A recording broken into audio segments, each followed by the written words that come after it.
هذا اعتقاد الشافعي ومالك وأبي حنيفة ثم أحمد ينقل فإن اتبعت سبيلهم فموفق وإن ابتدعت فما عليك معول. Allah subhanahu wa ta'ala nous préserve de l'égarement. C'est les premiers qui se sont égarés dans ce chapitre. C'est ceux qui ont fait confiance à leur intellect, ok, et qui ont cru qu'ils étaient assez doués pour comprendre un domaine que les savants de tout temps ont défini comme étant le secret d'Allah. C'est-à-dire que là-bas, tu ne rentres pas. Si tu rentres, tu ne sortiras pas avec toute ta tête. Ok? C'est-à-dire que n'essaye pas de comprendre une chose dont Allah ne t'a pas demandé l'étude, quoi. Ok? On t'a dit les fondements, crois et avance. Crois et avance tout simplement. Reste à l'échelle humaine. N'essaye pas d'atteindre un niveau qui est réservé à Allah subhanahu wa ta'ala parce que ta tête ne peut pas porter ça. Tu ne peux pas comprendre. C'est-à-dire que ça va se planter tout de suite. Ok? C'est-à-dire que dès que tu commenceras les combinaisons, donc s'il en est ainsi, donc cela signifie à un moment déjà c'est fini. C'est-à-dire que tu es sorti de ta raison. C'est pour cela qu'ils disent que nihayatu iqdam al-uquli iqadu. Le point le plus avancé auquel peut prétendre la raison, c'est-à-dire que c'est une corde. Tu ne vas pas la dépasser. La raison, elle est limitée. Même un événement qui a lieu, qui se passe devant toi, c'est pas évident que tu puisses le comprendre. À plus forte raison, un domaine où on te dit que c'est pour Allah. Et parmi les sens que les savants donnent à la parole Al-Qadaru Sirrullah, le destin est un secret d'Allah, ils disent que par conséquent, aucun humain ne peut l'utiliser comme prétexte. Ok? Dire par exemple que bon, moi je suis mauvais de nature, que c'est Allah qui m'a fait. C'est Allah qui m'a fait comme ça. Ou bien moi je ne peux pas prier, je ne peux pas me réveiller à Fajr, c'est Allah qui m'a fait comme ça. Parce que c'est Sirrullah.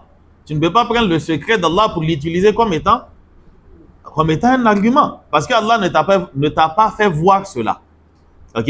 Ça relève de l'inconnaissable. Tu ne peux pas l'utiliser comme argument. Ok? Ce qu'on utilisera comme argument, c'est ce que tu es en train de poser comme acte. Non. Donc, Ahmad bin Hanbal, il nous dit Al-imanu bil qadari khayrihi wa sharrihi. Parmi les fondements des gens de la sunna, il y a le fait de croire au destin en ce qu'il renferme de bien et en ce qu'il renferme de mal. Et le fait de croire en la véracité des hadiths s'y rapportant.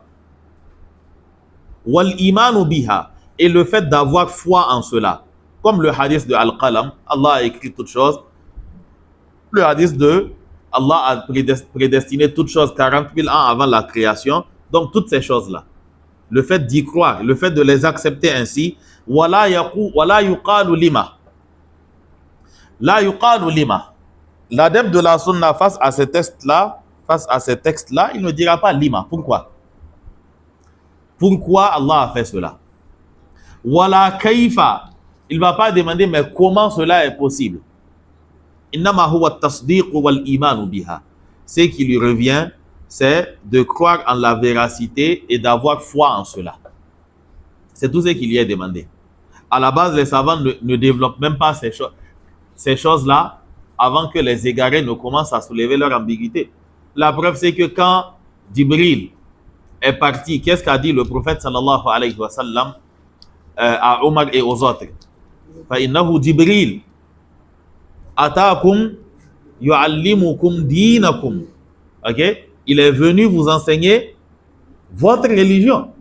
Et comment est-ce qu'il a expliqué al-imanu bil qadar? Tout simplement en tu'mina wa tu'mina bil qadari khayrihi wa sharrihi ay burrihi wa hulwihi. Que tu crois au destin en ce qu'il renferme d'amer et en ce qu'il renferme de délicieux. C'est-à-dire que si un mal te touche, alors c'est Allah qui l'a prédestiné contre toi. Si un bien te touche, alors c'est Allah qui l'a prédestiné en ta faveur, de manière aussi basique. Et quand le prophète sallallahu alayhi wa sallam, il a détaillé ces choses-là, c'est aussi en des termes basiques, pour que tu comprennes les fondements. Il dit que, en parlant à l'un de ses compagnons, wa'alam anna al-ummata law ijtama'at ala an yanfa'uka bi shay'in lan yanfa'uka illa bi shay'in qad katabahu Allahu lak. Et sache que toute la communauté, tous les humains, mais tout dedans, les génies, les humains, eux tous, s'ils s'entendaient, ala an yanfa'uka bi shay'in, pour te faire profiter d'une chose, la plus petite chose, lan yanfa'uka illa bi shay'in qad katabahu Allahu lak. Alors il ne pourrait t'apporter aucun bien en dehors de ce qu'Allah a prédestiné en ta faveur. Walaw ijtama'u, et s'ils se réunissaient ala an yadurruka bi shay'in, pour te causer un mal, lan yadurruka illa bi shay'in qad katabahu Allahu alayk. Alors ils ne pourront t'atteindre que par le mal qu'Allah t'a prédestiné. Ok? Donc c'est aussi simple que ça. Rufi'atil aqlamu, la plume ou bien les plumes ont été levées, wajaffatis suhuf, et les feuillets ont séché. Et les compagnons ont pris ça comme ça, ils ont avancé. Cette attitude simpliste des compagnons, c'est justement ce que les égarés condamnent.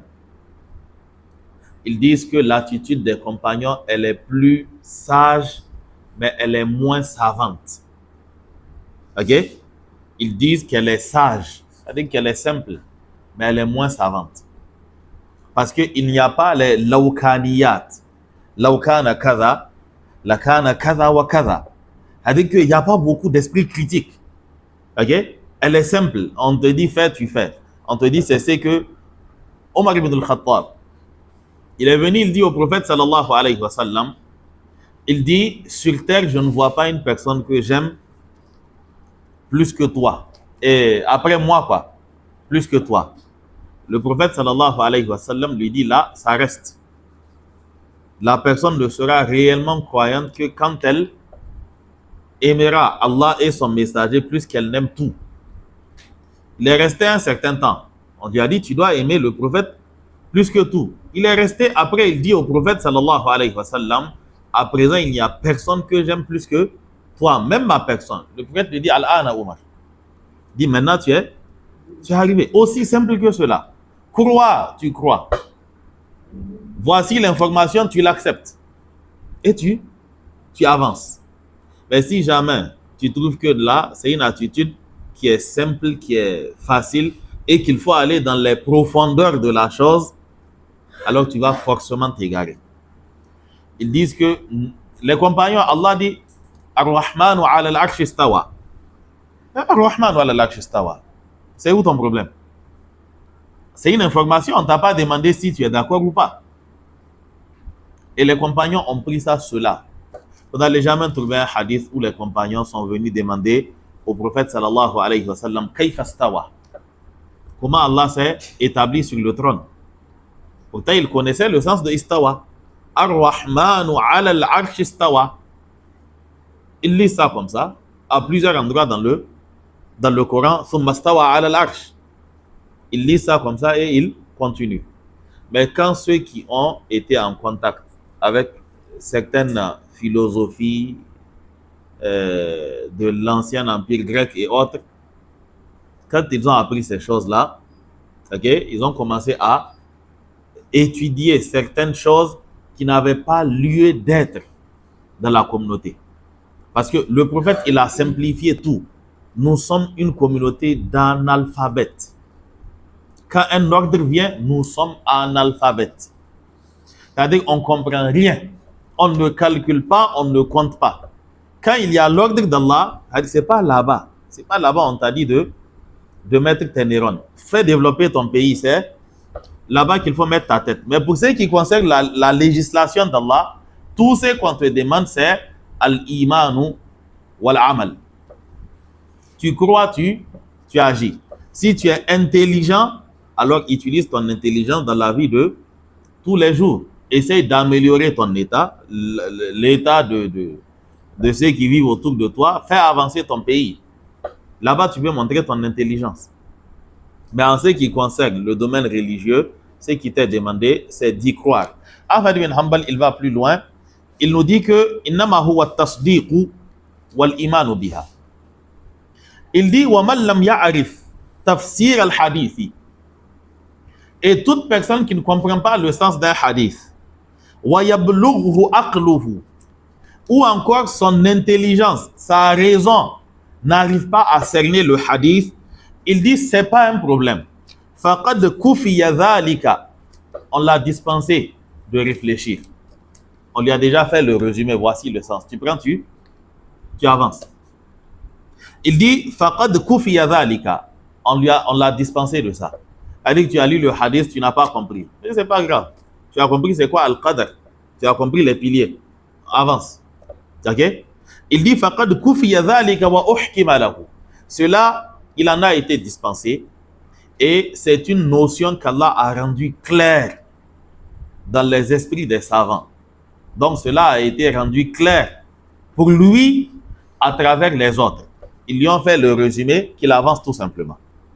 Donc même si tu ne comprends pas, on ne t'a pas dit de tout comprendre. Dans tous les cas, l'intelligence, c'est par degré. OK? Donc si tu n'arrives pas à comprendre, dis tout simplement que bon, là, je n'ai pas compris, mais ce n'est pas grave. Je sais que dans tous les cas, c'est vrai. Je n'ai pas compris, mais c'est vrai. C'est forcément la vérité. OK? Donc, il dit وَمَنْ لَمْ يَعْرِفْ تَفْسِيرَ الْحَدِيثِ. C'est lui qui ne connaît pas le sens d'un hadith. وَيَبْلُغْهُ أَقْلُهُ. Ou encore que sa raison n'arrive pas à atteindre les profondeurs de la chose. فَقَدْ كُفِيَ ذَلِكَ. Alors, il est dispensé de faire cet effort de compréhension parce que ça dépasse son niveau. وَأُحْكِمَ لَهُ. Et la chose lui a été clairement expliquée à travers les savants. Les savants ont compris, ils lui ont fait le résumé. C'est une chose qui est claire, mais c'est lui qui a des lacunes. Il dit que فَعَلَيْهِ الْإِيمَانُ بِهِ. Alors il lui incombe d'y croire. وَالتَّسْلِيمُ لَهُ. Et de se soumettre. C'est-à-dire, يَسَلَّمَ مَا أَبُنْ quoi. C'est vrai. OK? Donc il doit y croire et il doit accepter cela. Il dit مثل حديث الصادق المصدوق. Il dit à l'image du hadith de As-Sadiq al-Masduq. Donc le hadith de Abdullah ibn Mas'ud où le prophète sallallahu alayhi wa sallam nous dit que inna ahadakum yujma'u khalquhu fi batni ummihi 40 yawman nutfa thumma yakunu 'alaqatan mithla dhalika thumma yakunu mudghatan mithla dhalika thumma yursalu ilayhi al-malak wa yunfakhu fihi ar-ruh wa yu'maru bi katbi arba'i kalimat. Le prophète sallallahu alayhi wa sallam, il dit que la création de l'un d'entre vous est rassemblée dans le ventre de sa mère selon ses étapes. Pendant 40 jours, il sera nutfa. Ensuite viendront d'autres 40, il sera sous la forme de alaqa, caillot de sang. Thumma, après cela, il sera sous la forme de mudra, comme quand vous mâchez les chewing-gums là. Ok?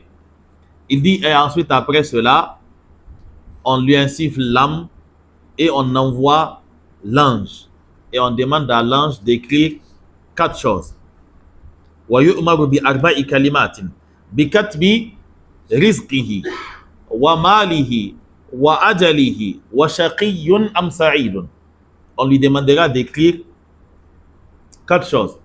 Rizqihi, quelle sera la richesse de la personne? C'est qu'il va manger du jour où il viendra sur terre jusqu'à la fin, c'est-à-dire de cet instant jusqu'à la fin. Rizqihi, c'est qu'il va manger, c'est qu'il va posséder. Ok? Wa katbi rizqihi wa ajalihi, le terme de sa vie, il vivra combien de temps? Viendra-t-il vivant sur terre ou bien il sera un mort-né? Ou encore est-ce qu'il fera une semaine ou bien il fera 70 ans ou 80? Donc, wa ajalihi, wa amalihi, et la nature de ses actes sur terre. Qu'est-ce qu'il fera? Wa shaqiyyun am sa'idun, et après sa mort, dans l'au-delà, sera-t-il parmi les bienheureux ou les malheureux? Ok? Donc, ce hadith-là, il dit que il fait partie des hadiths auxquels tu dois croire, même si tu n'as pas compris. Et le prophète sallallahu alayhi wa sallam, il continue le hadith d'Ibn Mas'ud. Il dit que inna ahadakum la ya'malu bi amali ahli al-jannah hatta ma yakuna baynahu wa baynaha illa dhira' fayasbiqu alayhi al-kitab fay'amalu bi amali ahli an-nar fayadkhulaha. Le prophète sallallahu alayhi wa sallam, il dit que et l'un d'entre vous fera les actes, il posera les actes qui sont des actes des gens du paradis. Et quand il n'y aura entre lui, quand il n'y aura entre lui et l'enfer que l'équivalent d'un empan, c'est-à-dire une petite distance entre lui et le paradis. Il est rattrapé par le livre et il se met à poser les actes des gens de l'enfer et il rentre là-bas. Tout comme l'un d'entre vous pourra poser les actes des gens de l'enfer. Et au moment où il sera à un empan de l'enfer, le livre le rattrape, il fait les actes des gens du paradis et il finit là-bas. Il dit que il faut juste croire et accepter cela et tu avances. Et dans certaines versions du hadith, le prophète sallallahu alayhi wa sallam, il ajoute l'expression fima yabdu linnasi. La personne fera les actes des gens du paradis dans ce qui apparaît aux gens. Et ensuite, le livre le rattrape. Et ensuite, et ensuite. Et les savants, certains savants, en se basant sur cet élément, ils disent que, c'est-à-dire l'intention est une chose qu'il ne faut jamais négliger, de même que la gratitude envers Allah subhanahu wa ta'ala. Quand tu pose tes actes avec sincérité. Et quand tu poses l'acte, remercie Allah de te l'avoir facilité. Remercie Allah de te l'avoir facilité. Et quand tu vois une personne qui en a été privée, parmi les signes montrant que tu es reconnaissant, c'est le fait d'attribuer la chose à Allah. Le fait de reconnaître que toi, Allah te l'a facilité. Et parmi les invocations qu'on fait quand on voit les éprouvés, il y a justement cela. Alhamdulillahi alladhi a'afani mimma ibtalaka bihi wa faddalani ala kathirin mimman khalaqa tafdila. Naam. Donc, Ahmad ibn Hanbal, il nous dit que on doit tout simplement y croire. Et il nous dit que parmi ces hadiths-là, il y a le hadith de As-Sadiq al-Masduq. On appelle le hadith de As-Sadiq al-Masduq parce que cette introduction a été faite par Ibn Mas'ud. Il dit que حدثنا أو أخبرنا رسول الله صلى الله عليه وسلم وهو الصادق المصدوق. Abdullah ibn Mas'ud, en entamant le hadith, il dit le messager d'Allah nous a dit quelque chose qu'on n'a pas vu. Il nous a informé. وهو الصادق. Et il s'agit du véridique. Al-Masduq, dont la véracité des propos est vérifiée. Parce qu'il s'apprête à dire une chose qui vient de l'inconnaissable. Donc il précise, c'est le messager d'Allah qui nous l'a dit. Et ce messager, c'est qui? As-Sadiqu al-Masduq. Ok? Il est véridique et on n'a jamais recensé de lui un seul mensonge. Ok? Donc il dit وَمِثْلُ مَا كَانَ مِثْلَهُ فِي الْقَدَرِ. Il dit, et ce qui est similaire à ce hadith-là dans le domaine de Al-Qadr. وَمِثْلُ مَا كَانَ مِثْلَهُ.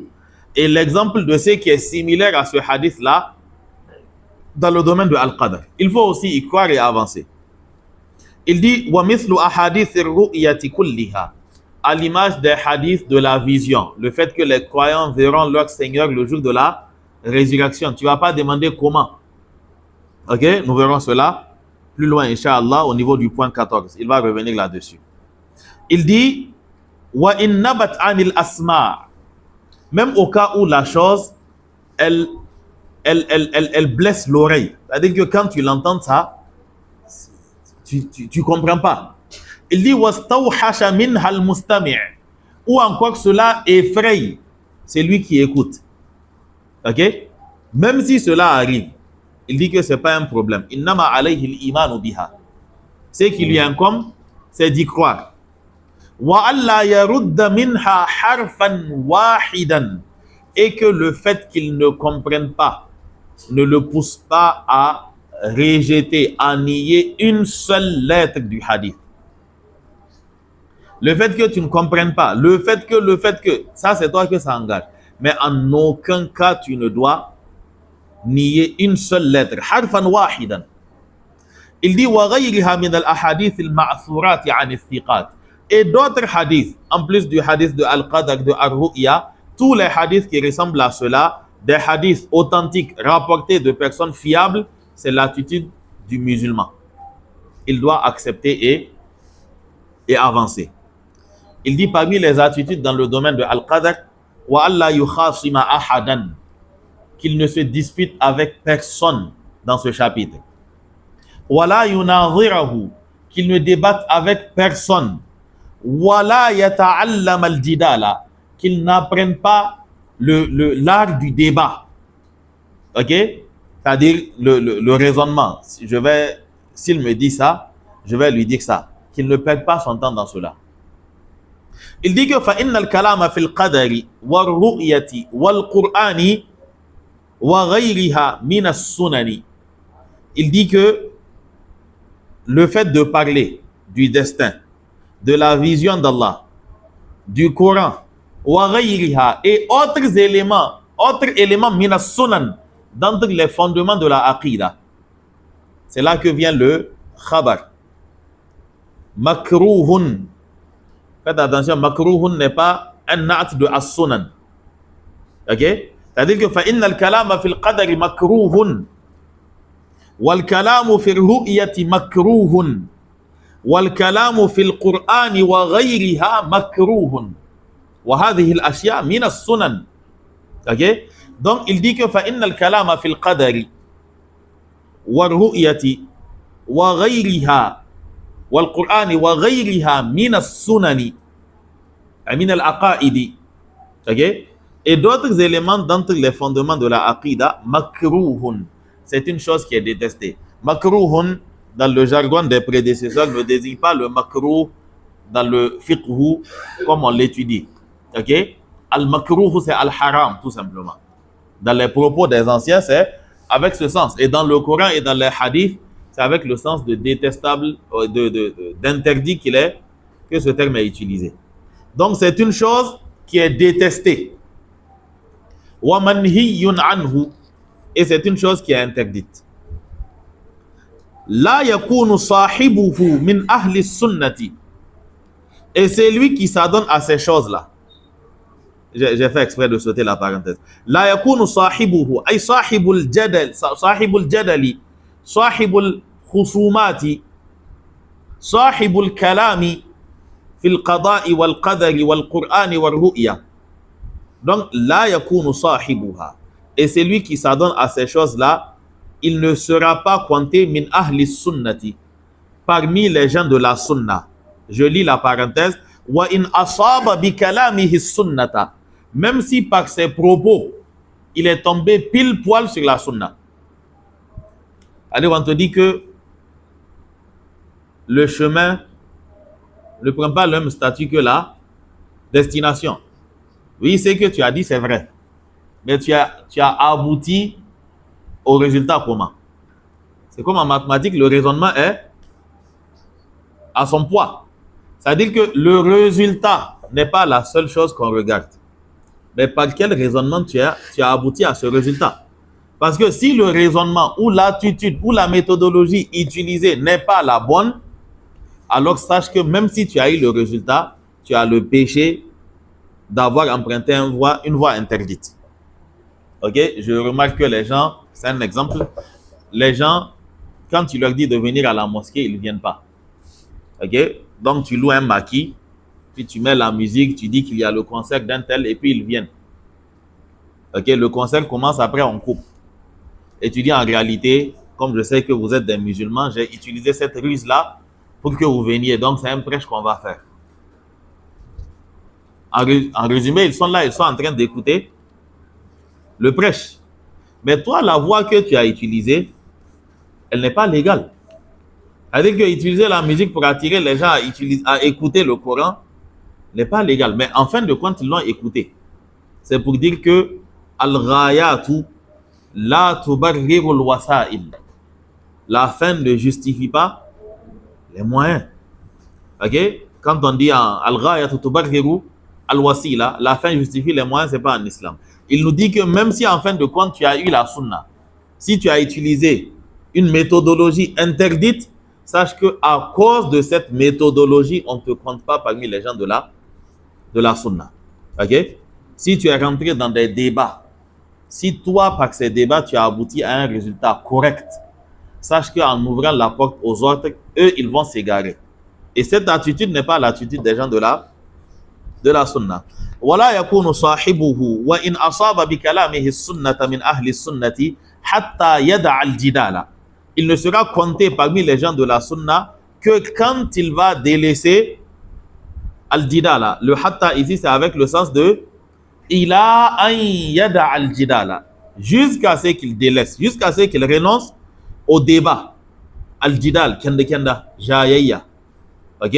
Hatta yada al-jidala wa yusallima, et qu'il se soumette aux règles.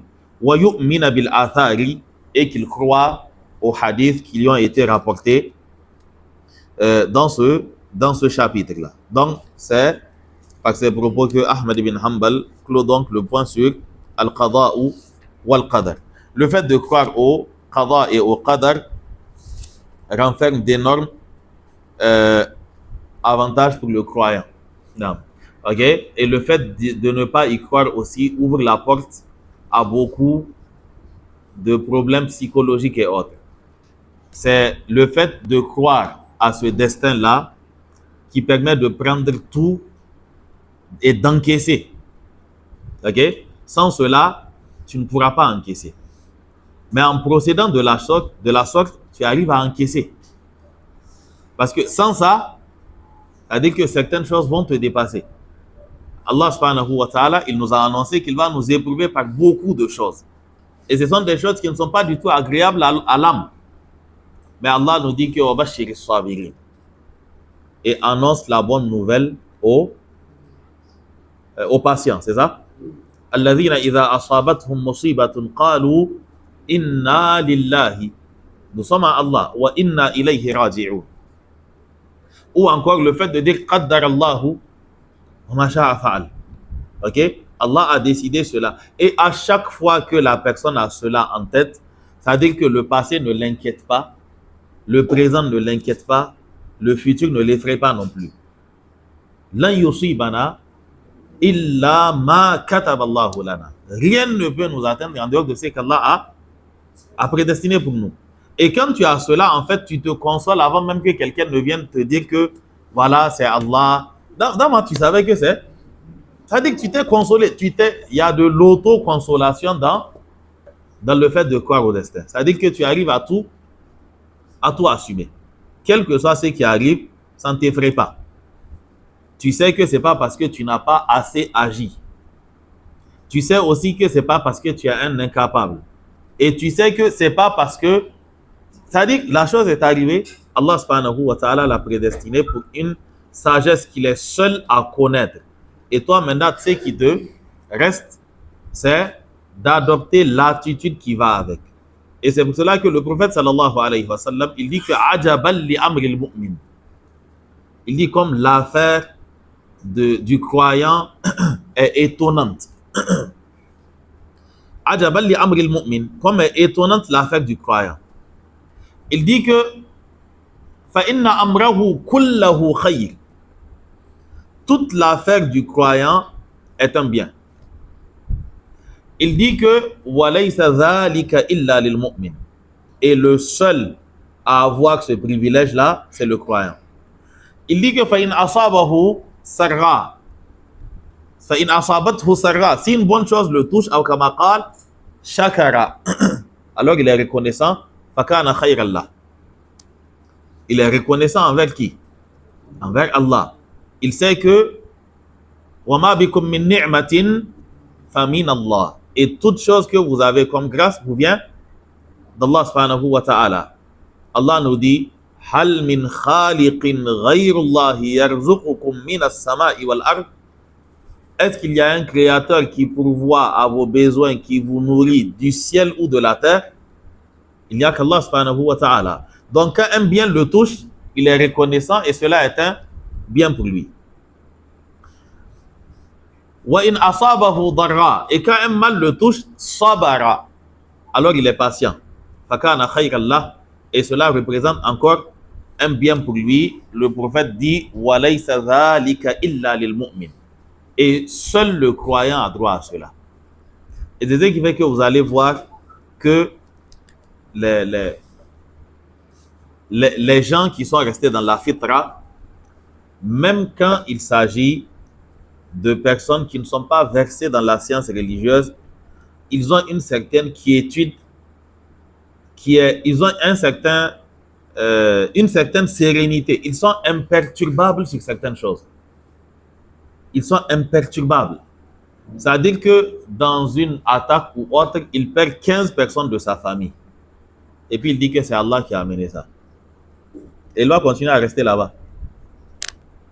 À Niamey, on tue 5 personnes dans un quartier. Les gens s'auto-imposent un couvre-feu à 20 heures. On ne t'a pas dit de sortir, mais tu ne sors pas. Okay? Je ne suis pas en train de porter un jugement sur l'attitude de ceux qui sont restés là-bas et de ceux qui ont refusé de sortir à 20 heures. Mais c'est pour dire que le fait d'avoir cette fitra-là, c'est-à-dire que ça te fait banaliser la pire des calamités. Tu prends vous allez voir qu'ils sont plus patients que nous. Les gens du village, ils sont plus patients que nous. Et ils sont plus résilients que les gens des villes. Parce qu'il y a des sujets sur lesquels, eux, ça fait longtemps qu'ils ont résolu le problème. Ils ne réfléchissent plus. Quelque chose est arrivé. Qui a fait que c'est arrivé? C'est Allah. Qu'est-ce qu'il faut faire? Il faut patienter. Il n'y a rien, il faut patienter. C'est-à-dire que ces deux éléments-là, pour eux, ça relève de l'évidence. C'est Allah qui a fait que ça arrivé et on va patienter. Jusqu'à quand? On ne sait pas, on va patienter, ça va aller. Mais certains affolements, ça c'est... C'est-à-dire plus ton esprit critique est développé et plus tu es... tout t'inquiète. Le Cheikh Muqbil, rahimahullah, lui aussi, il a une dent contre les intellectuels. C'est pas méchant. Ok? Il dit qu'il n'y a pas des gens dont le tawakkul, c'est-à-dire est au plus bas niveau comme le salarié. Ok? Il dit que le tawakkul du salarié, c'est le pire des tawakkul, quoi. C'est-à-dire que si tu cherches qillatut tawakkul, c'est le cas du salarié. C'est-à-dire que lui, sur terre, quand il réfléchit, il ne voit pas une autre source d'enrichissement. Une voie par laquelle il pourra payer son loyer et ses factures en dehors du salaire. Il ne voit pas. Pour lui, Allah ne va... Si ce n'est pas par le salaire, okay, rien n'est possible. Okay? Mais vous allez voir le commerçant, il sort de la maison poche vide. Il s'assoit devant sa boutique. C'est-à-dire que lui, maintenant, il compte sur qui? Sur Allah. Et il est assis là-bas. Il sort poche vide, souvent il rentre poche vide, demain il va retourner. Il sort avec rien, le lendemain il rentre les poches vides. Donc il y a un exercice du tawakkul chez le commerçant qu'il n'y a pas un exercice, qu'il n'y a pas chez le salarié. Parce que le salarié, pour lui, c'est calculé. 4 semaines, son salaire tombe. Ok? Mais l'autre, lui, il vit, c'est-à-dire que dans le tawakkul au quotidien. Ok? Comment? Comme l'oiseau. Oh. Non, comme l'oiseau. Et c'est ce qui fait qu'ils sont plus riches que les salariés, justement. Le prophète sallallahu alayhi wa sallam, il dit que law annakum tatawakkaluna ala Allahi haqqa tawakkulihi la razaqakum kama yarzuqu at-tayr. Il dit si vous placiez le tawakkul en Allah comme il se doit, alors Allah vous enrichira comme il enrichit l'oiseau. Qu'est-ce qui se passe pour l'oiseau? L'oiseau, le prophète nous dit que taghdou khimasan. Il sort le matin, ventre vide. Wa taruhu bitana, et il rentre le soir, le ventre plein. Ok? C'est-à-dire que ce n'est pas à la fin du mois que son ventre va se remplir. Qu'Allah subhanahu wa ta'ala nous aide. Donc cela fait partie des bienfaits comment on appelle ça? Du qadar. Ok? Le fait de croire en cela, ça t'aide à pouvoir surmonter, ok, les défis de la vie. Et ça t'aide à ne pas te morfondre sur une situation. Et ça t'aide à ne pas te suicider aussi. Parce que c'est pas pour rien que les taux de suicide explosent dans les pays occidentaux et autres. C'est parce que chez eux, tout est basé sur quoi? Le matériel, le résultat et les causes. Pour eux, les mêmes causes produisent les mêmes effets. Mais ça, c'est en ce qui concerne les règles déjà établies par Allah. C'est-à-dire que tu manges, tu vas aller aux toilettes. Tu bois de l'eau, tu vas aller uriner. Ça, c'est les mêmes causes produisent les mêmes effets. Mais en ce qui concerne les actes des humains, quand on les pose, cela n'a pas forcément la même incidence. Vous pouvez fournir le même effort, un va échouer, l'autre sera admis. Mais si tu penses que c'est ton effort qui fait le résultat, alors évidemment tu vas paniquer. Mais ce qu'il faut savoir aussi, c'est que la foi au qada et au qadar ne doit pas conduire à une certaine fatalité, où tu te dis que c'est-à-dire que tu fais preuve d'imprudence et maintenant tu dis que c'est Allah. Ok? On sait que c'est Allah, mais comme on l'a dit en introduction, la foi au destin ne dédouane pas. C'est-à-dire que ça ne signifie pas que tu n'as aucune responsabilité. Ce n'est pas du tout le sens. Si ta responsabilité est engagée, elle est engagée. Donc, tu ne vas pas faire preuve d'imprudence et dire que c'est Allah. Le tawakkul, le qadar, ce sont des choses qui sont liées. Un homme est rentré chez le prophète sallallahu alayhi wa sallam. Il avait son chameau. Il dit au prophète sallallahu alayhi wa sallam, je l'attache ou bien je le confie à Allah. Il lui dit, attache-le et confie-le à Allah. Cela signifie qu'il y a l'acte qui est aussi à poser. Parce que le fait de renoncer aux actes, le fait de renoncer aux causes, pour dire que non, mais quel que soit ce que je ferai, si Allah a destiné la chose, ça va arriver, ça c'est de l'égarement. Ok? Parce que Allah qui a prédestiné toutes choses, Allah a aussi conditionné la réalisation de toutes choses par des causes.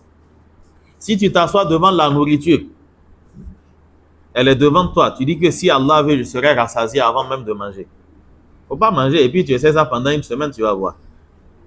Allah a décrété qu'il faut manger pour être rassasié. Et c'est ce qui fait que quand ça sort de l'ordinaire, on demande mais comment se fait-il? Quand les compagnons ont voulu faire le wissal, le fait d'entamer plusieurs jours de jeûne, ils ont voulu essayer ça. Le prophète leur dit ne faites pas cela. Parce que moi, mon Seigneur me nourrit. Mais à la base, vous, il faut manger forcément. Donc, le fait d'utiliser les causes, ça rentre dans le tawakkul. Le fait de ne pas les utiliser, c'est un égarement. C'est-à-dire que tout le monde a un champ. Au début de la saison pluvieuse, tout le monde sème. Et puis tu dis que là, Allah subhanahu wa ta'ala, s'il le veut, à la fin de la saison, je vais récolter même si je ne sème rien. Ça, c'est pas al-qada ou al-qadar. Ça, c'est al-hamaqatu wal-jahl. Okay? Ça n'a rien à voir avec le tawakkul. Ni avec la foi au qadar aussi. Donc, le qadar ne pourra pas justifier ta paresse, ton imprudence, ok, et tout ce qui va avec.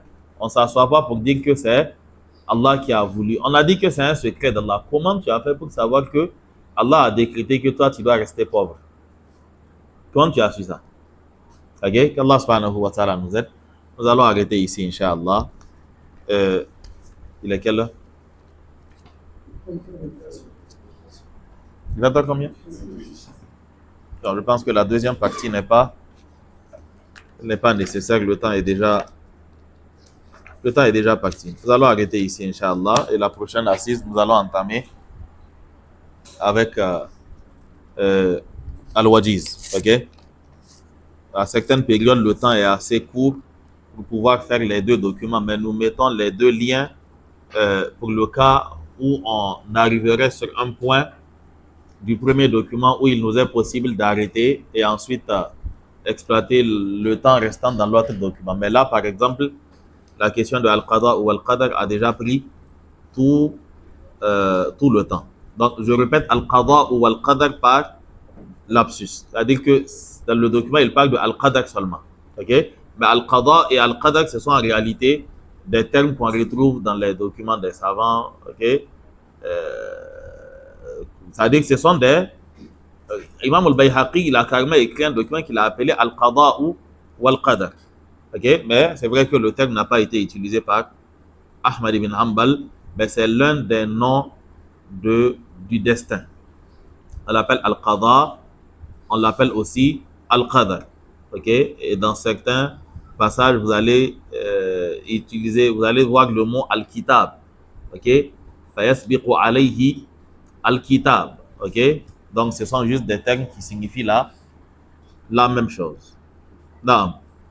سبحانك اللهم وبحمدك أشهد أن لا إله إلا أنت أستغفرك وأتوب إليك وصلى الله على نبينا محمد وعلى آله وصحبه وسلم والسلام عليكم ورحمة الله وبركاته